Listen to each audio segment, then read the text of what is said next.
अस्सलाम वालेकुम my dear students, उम्मीद है आप सब ठीक ठाक होंगे, खैरियत से होंगे। आज हम डिस्कस करने जा रहे हैं हमारे दो और इम्पॉर्टेंट ऑर्गेनेलेज जो कि हैं गोल्जी कॉम्प्लेक्स और दूसरा ऑर्गेनेले हमारे पास है माइटोकॉन्ड्रिया। लॉन्ग क्वेश्चन के हवाले से ये दोनों आपके जो ऑर्गेनेलेज हैं ये बहुत इंपॉर्टेंट हैं और बॉडी के बड़ा मेजर फंक्शन ये परफॉर्म करते हैं। ठीक है जी।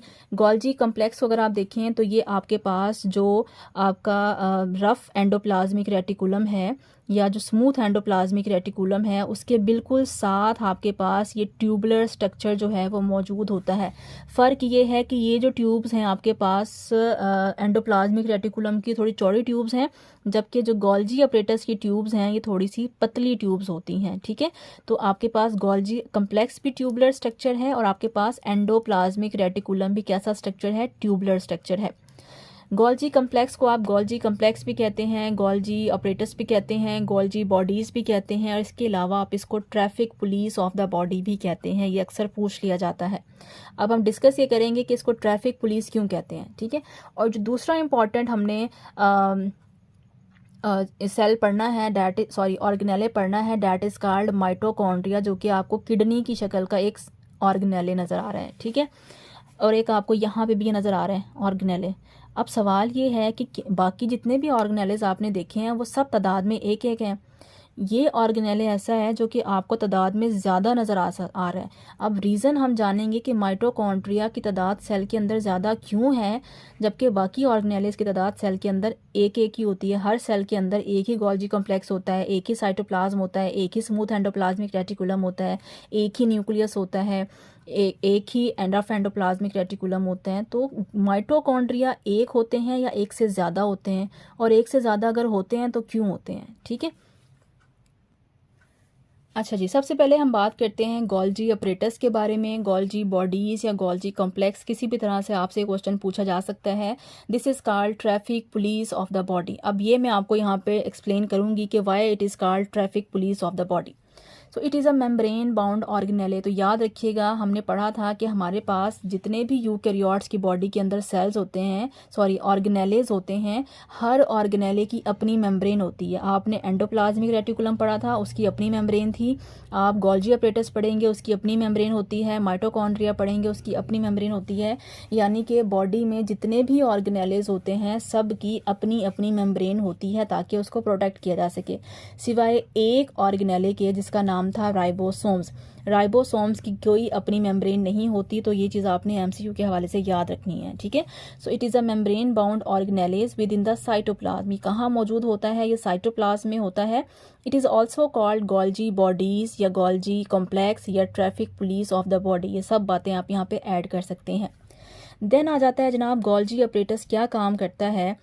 क्योंकि ये ट्रैफिक पुलिस है और आपको पता है जो ट्रैफिक पुलिस क्या काम करती है, आपके पास रोड पे खड़ी होती है और मुख्तलिफ चीज़ों को, मुख्तलिफ गाड़ियों को या लोगों को डायरेक्शंस दे रही होती है कि आपने यहाँ से जाएं, आप यहाँ से जाएं, गाड़ी को यहाँ से निकालें। यानी कि वो आपको रास्ता बताती है और आपको आपकी डेस्टिनेशन पे पहुँचाने में मदद देती है। ठीक है, सो सेम काम आपकी बॉडी में गोल्जी अपरेटस का होता है। अगर आप ट्रैफिक पुलिस से याद रखेंगे तो आपको इसका फंक्शन याद करना बहुत आसान हो जाएगा। जैसे कि ये क्योंकि ट्रैफिक पुलिस होती है तो ये रिसीव करती है प्रोटीन्स को from the rough endoplasmic reticulum. अगर आप डायग्राम को बैक पे जाके देखें तो मैंने आपको दिखाया था कि जो आपके पास गोल्जी अपरेटस हैं ये बिल्कुल रफ एंडोप्लाज्मिक रेटिकुलम के साथ जुड़ी हुई होती हैं। तो जाहिर है ये रफ एंडोप्लाज्मिक रेटिकुलम के साथ जुड़ी हैं और रफ एंडोप्लाज्मिक रेटिकुलम का काम क्या होता है, क्योंकि इसके ऊपर राइबोसोम्स होते हैं इसलिए रफ होते हैं, और क्योंकि राइबोसोम्स होते हैं तो ये प्रोटीन बनाते हैं। तो रफ एंडोप्लाज्मिक रेटिकुलम जो प्रोटीन बनाते हैं, गोल्जी अपरेटस उसको रिसीव करता है, उसको पैक करता है और उसको ट्रांसपोर्ट कर देता है उस जगह पर जहाँ पे प्रोटीन की ज़रूरत होती है। तो आप देखें कि इसने क्या काम किया है, इसने ट्रैफिक पुलिस का काम किया है। रफ एंडोप्लाज्मिक रेटिकुलम ने आपके लिए प्रोटीन बना दी थी, लेकिन बॉडी को ये नहीं पता था या प्रोटीन को ये नहीं पता था कि मैंने किस जगह पे जाना है, किस चीज़ को मेरी ज़रूरत है। किसने रास्ता दिखाया है आपको, गोल्जी ऑपरेटस ने। उसने इस प्रोटीन को पैक किया है और जिस जगह पे प्रोटीन की ज़रूरत थी उस जगह पे प्रोटीन को पहुंचा दिया है। That's why it is called traffic police of the body. So ये ट्रांसफ़र करती है प्रोटीन को इन द लाइसोसोम्स। लाइसोसोम्स क्या होते हैं, ये वो आपकी बॉडी के छोटे छोटे ऑर्गेनेलेज होते हैं जो कि चीज़ों को हड़प करने की सलाहियत रखते हैं। Plasma membrane and other body parts. तो आपकी सेल मेम्ब्रेन प्रोटीन की बनी हुई होती है। अगर आपने सेल मेम्ब्रेन का स्ट्रक्चर पढ़ा है तो उसके अंदर जो सैंडविच होता है वो प्रोटीन का होता है। लिहाजा अगर आपकी सेल मेम्ब्रेन में प्रोटीन नहीं होगी तो सेल मेम्ब्रेन डैमेज हो जाएगी, और सेल मेम्ब्रेन डैमेज हो जाएगी तो क्योंकि सबसे आउटर मोस्ट कवरिंग है वो आपके सेल को प्रोटेक्ट नहीं करेगी और आपका सेल तबाह हो जाएगा। तो इसलिए सेल मेम्ब्रेन को प्रोटीन कौन प्रोवाइड करता है? उसको गोल्जी अपरेटस प्रोटीन प्रोवाइड करता है। और सेल मेम्ब्रेन के लिए प्रोटीन कौन बनाता है? आपका रफ एंडोप्लाज्मिक रेटिकुलम बनाता है। ठीक है। It also transport lipids. तो ये ना सिर्फ बॉडी में प्रोटीन्स को ट्रांसपोर्ट करती है बल्कि साथ साथ जो लिपिड्स बनते हैं उनको भी ट्रांसपोर्ट करती है और बताती है कि आपकी किस जगह पे ज़रूरत है। इसके अलावा ये हमारे लिए लाइसोसोम्स बनाती है। ये बड़ा इंपॉर्टेंट आपका एमसीक्यू है। लाइसोसोम्स क्या होते हैं? ये हज़म करने वाले ऑर्गेनेलिज होते हैं। बॉडी के अंदर छोटे छोटे ऑर्गेनेलिज होते हैं कि कोई भी केमिकल या कोई भी टॉक्सिक पार्ट, कोई भी जरासीम अगर हमारी बॉडी के अंदर एंटर होता है तो ये लाइसोसोम्स उसको खा जाते हैं और उसको हज़म करते हैं और हमें बॉडी से हमारी बॉडी को जरासीम से बचाते हैं। ठीक है। तो लाइसोसोम्स कौन पैदा करता है? गोल्जी अपरेटस पैदा करता है। इसके अलावा ये कुछ सिक्रीटिंग सेल्स भी बनाते हैं जिससे रतूबतें जो हैं वो खारिज होती हैं। नेक्स्ट जो हमारे पास ऑर्गेनेले आता है वो आता है माइटोकॉन्ड्रिया। माइटोकॉन्ड्रिया का सबसे ज़्यादा पूछे जाने वाला एमसीक्यू है कि ये डबल मेम्ब्रेन बाउंड ऑर्गेनेले होता है। ठीक है। हमने जितने ऑर्गेनेलेस पढ़े हैं उन सब में हमने पढ़ा है कि वो सारे के सारे सिंगल मेम्ब्रेन ऑर्गेनेले होते हैं। एक ऑर्गेनेले हमने ऐसा पढ़ा था जिसकी कोई मेम्ब्रेन ही नहीं होती, उसका नाम था राइबोसोम्स। और एक ऑर्गेनेले आपकी बॉडी के अंदर ऐसा है जिसकी मेम्ब्रेन सिंगल की बजाय कैसी होती है? डबल होती है। उस ऑर्गेनेले को आप कहते हैं माइटोकॉन्ड्रिया। ठीक है। तो पहला एमसीक्यू आपने ये याद रखना है। इसके अंदर हाई एनर्जी फॉस्फेट होते हैं। This is called power house of the cell. ठीक है। यहाँ पे हम लिख लेते हैं पावर हाउस ऑफ सेल। अब आपको पता है जनाब सेल को या बॉडी को पावर कौन देता है? ATP, adenosine triphosphate. क्योंकि माइटोकॉन्ड्रिया के अंदर हाई एनर्जी फॉस्फेट होते हैं लिहाजा ये हमारे लिए एटीपी बनाते हैं। और जब भी हमारे लिए एटीपी बनाते हैं तो वो कैसा काम करते हैं? वो बॉडी के लिए पावर हाउस का काम करते हैं, यानी कि सोर्स ऑफ एनर्जी हैं। It is self replicating organelle. ये एक बड़ा इंपॉर्टेंट आपके पास एमसीक्यू है सेकंड, कि ये सेल्फ रेप्लिकेट कर सकता है। आपका कोई और ऑर्गेनेल सेल्फ रेप्लिकेट नहीं कर सकता। सेल्फ रेप्लिकेशन से मुराद होती है कि ये अपने आप को डिवाइड करके 1 से 2, 2 से 3, 3 से 4 और 4 से मल्टीपल जो इसकी शेप्स हैं मुख्तलिफ अपने आप को तादाद में कन्वर्ट कर सकता है। कब? आपको पता है जनाब, आप अगर कोई एक्सरसाइज कर रहे हैं, अगर आप कोई हेल्दी एक्टिविटी कर रहे हैं तो उस दौरान आपको ज़्यादा एनर्जी चाहिए होती है, या आप सिंपली अगर कोई काम कर रहे हैं तो उस दौरान आपको एनर्जी चाहिए। आपकी बॉडी के लिए एनर्जी कौन बनाता है? माइटोकॉन्ड्रिया बनाता है। क्यों? क्योंकि उसके पास फॉस्फेट होते हैं, वो उससे एटीपी बनाता है और एटीपी हमारे लिए एनर्जी का सोर्स होता है। बट अगर आप कोई हैवी एक्सरसाइज कर रहे हैं, कोई जो है वो आप स्विमिंग कर रहे हैं या आप रनिंग कर रहे हैं तो उस दौरान आपको ज़्यादा एनर्जी की ज़रूरत होती है। तो सेल का सिंगल माइटोकॉन्ड्रिया आपकी एनर्जी की डिमांड को पूरा नहीं कर पा रहा होता। उससे जो एटीपी बन रहे होते हैं वो इतने नहीं होते कि वो आपकी एनर्जी की ज़रूरत को पूरा कर सकें। लिहाजा माइटोकॉन्ड्रिया अपने आप को डिवाइड करता है। जितना हैवी काम आप कर रहे होंगे माइटोकॉन्ड्रिया अपने आप को 1 से 2, 2 से 3 और 3 से 4 में डिवाइड करेगा। और जितनी आप एक्टिविटी परफॉर्म कर रहे होंगे इस हिसाब से हर माइटोकॉन्ड्रिया आपके लिए एटीपी बनाएगा। लिहाजा बॉडी में एटीपी की प्रोडक्शन ज़्यादा हो जाएगी और आपको ज़्यादा एनर्जी जो है वो मिलना शुरू हो जाएगी। यही वजह थी जब मैंने आपको डायग्राम दिखाई थी तो वहाँ पर मैंने आपको एक बताया था कि माइटोकॉन्ड्रिया जो हैं वो आपके सेल के स्ट्रक्चर के अंदर एक ड्रॉ नहीं हुआ बल्कि ज़्यादा ड्रॉ हुए हुए हैं। ठीक है। तो ये एक इंपॉर्टेंट एमसीक्यू है। It is called powerhouse of cell due to the production of ATP. Its membrane is composed of two parts, an outer membrane and inner membrane. क्योंकि ये डबल मेम्ब्रेन बाउंड ऑर्गेनेले है तो जो इसकी बाहर वाली मेम्ब्रेन है उसको आप आउटर मेम्ब्रेन कहते हैं और जो अंदर वाली मेम्ब्रेन है उसको आप इनर मेम्ब्रेन कहते हैं। इसका साइज़ जो है वो 10 माइक्रोमीटर होता है और इसकी जो चौड़ाई होती है वो 0.5 से 1 माइक्रोमीटर तक होती है। साइज़ से मुराद है यानी कि लेंथ में 10 माइक्रोमीटर और चौड़ाई में आधे से 1 माइक्रोमीटर तक होता है। इसकी अगर हम शेप देखें तो ये इलोंगेटेड शेप का होता है, यानी कि ये जैसे इस तरह की कोई इसकी शेप होती है, लंबी शेप, जैसे कि सिगार की शेप होती है या किडनी की शेप होती है, उस तरह का ये होता है। और इसके गिर्द बाहर एक और मेम्ब्रेन भी मौजूद होती है, इसलिए हम इसको कहते हैं कि ये डबल मेम्ब्रेन बाउंड ऑर्गेनेले है। ठीक है जी।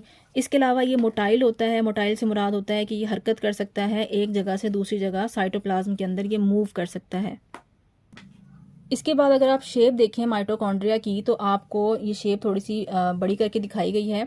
इस शेप में अगर आप देखें तो आपको ये सिगार की तरह का एक ऑर्गेनेले नज़र आता है, जिसके ऊपर जो है वो इस तरह के उभार होते हैं। ठीक है, इन उभारों को हम कहते हैं क्रिस्टी। ये भी आपसे पूछ लिया जाता है कि क्रिस्टी कहाँ मौजूद होते हैं, तो क्रिस्टी हमारे पास माइटोकॉन्ड्रिया के अंदर मौजूद होते हैं। ठीक है, और ये जो अंदर इसकी ये जो मेम्ब्रेन है ये इनर मेम्ब्रेन है, और ये जो मेम्ब्रेन है वो इसकी आउटर मेम्ब्रेन है। इसके अलावा इसके अंदर प्रोटीन्स होती हैं, लिपिड्स होती हैं, और साथ साथ इसके अंदर यहाँ पे डीएनए और आरएनए भी मौजूद होता है। इस तरह देखिएगा, ये इस तरह। ठीक है, so they are cigar in shape. Cigar का मतलब है इस तरह की लंबूदरी शक्ल के होते हैं। ये सिंगल भी हो सकते हैं या ब्रांच भी हो सकते हैं, यानी एक भी हो सकता है और एक से ज़्यादा भी हो सकते हैं। They form cristae. ये तीसरा इंपॉर्टेंट एमसीक्यू है कि इसके अंदर क्रिस्टी या उभार मौजूद होते हैं। बाकी जितने ऑर्गेनेले आपने पढ़े हैं ना तो वो सेल्फ रेप्लिकेटिंग होते हैं, ना ही वो डबल मेम्ब्रेनस होते हैं, और ना ही उनके अंदर क्रिस्टी मौजूद होते हैं। इसके अंदर प्रोटीन्स होते हैं, लिपिड्स होते हैं, डीएनए होता है और आरएनए होता है। अब आ जाते हैं कि फंक्शन क्या होता है आपके पास। सो फंक्शन की अगर हम बात करें तो हमारे पास this is called power house of the cell, most asked MCQ. क्यों पावर हाउस कहा जाता है? क्योंकि इसके अंदर एटीपी मौजूद होता है। Pyruvic acid, amino acid and fatty acid are converted into the acetyl coenzyme A. ये भी आपको एनर्जी प्रोवाइड करते हैं। Acetyl coenzyme A is converted into the hydrogen and carbon dioxide. लिहाजा इस तरह से आपको बॉडी में डिफरेंट गैसेस और मुख्तलिफ आयंस जो हैं वो मिल जाते हैं। ठीक है जी, इसके साथ साथ हम न्यूक्लियस को भी डिस्कस कर लेते हैं। न्यूक्लियस क्या है? Nucleus is called the control centre of the cell. Nucleus कहाँ होता है? सेल के बिल्कुल दरमियान में आपके पास न्यूक्लियस होता है। यानी अगर आप सेल ड्रॉ करते हैं तो इस सेल के सेंटर में आपके पास न्यूक्लियस मौजूद होता है। It is made up of nuclear membrane. इसकी अपनी मेम्ब्रेन होती है, जैसे कि एंडोप्लाज्मिक रेटिकुलम की मेम्ब्रेन थी, गोल्जी बॉडीज़ की मेम्ब्रेन थी, माइटोकॉन्ड्रिया के गिर्द डबल मेम्ब्रेन थी, राइबोसोम से गिर्द कोई मेम्ब्रेन नहीं थी, न्यूक्लियस की गिर्द मेम्ब्रेन मौजूद होती है। ठीक है, इसके अंदर प्लाज्मा होते हैं, क्रोमोसोम। इसके अंदर होता क्या है? डीएनए या आरएनए, जिसको आप जेनेटिक मटेरियल कहते हैं, वो कहाँ मौजूद होता है? वो हमारे पास न्यूक्लियस के अंदर मौजूद होता है। तो जो भी मौरूसी खसूसियात ट्रांसफ़र होती हैं वो क्योंकि डीएनए और आरएनए से होती हैं, और ये डीएनए और आरएनए हमने न्यूक्लियस के अंदर स्टोर किया हुआ होता है। It is spherical in shape. ये थोड़ा सा लंबूतरा होता है, और इसका डायामीटर 4 to 10 मिलीमीटर होता है। इसी कंपोजिशन देखिएगा, ये अक्सर एमसीक्यू में पूछ लिया जाता है कि कितने % वाटर होता है न्यूक्लियस के अंदर। तो न्यूक्लियस के अंदर 80% जो है वो वाटर होता है। बाकी 20% में से 18% डीएनए होता है और 2% इसके अंदर आरएनए होता है। फंक्शन क्या होता है कि क्योंकि ये हमारे बिल्कुल सेंटर में है और इसके अंदर जेनेटिक मटीरियल है, लिहाजा ये कंट्रोल करता है प्रोटीन की सिंथेसिस को बाय मैसेंजर आरएनए। यहाँ पे वही सेम कॉन्सेप्ट अप्लाई होता है जैसे हमने पढ़ा था कि हमारे पास जो डीएनए होता है, डीएनए से हमारे पास मैसेंजर आरएनए बनता है।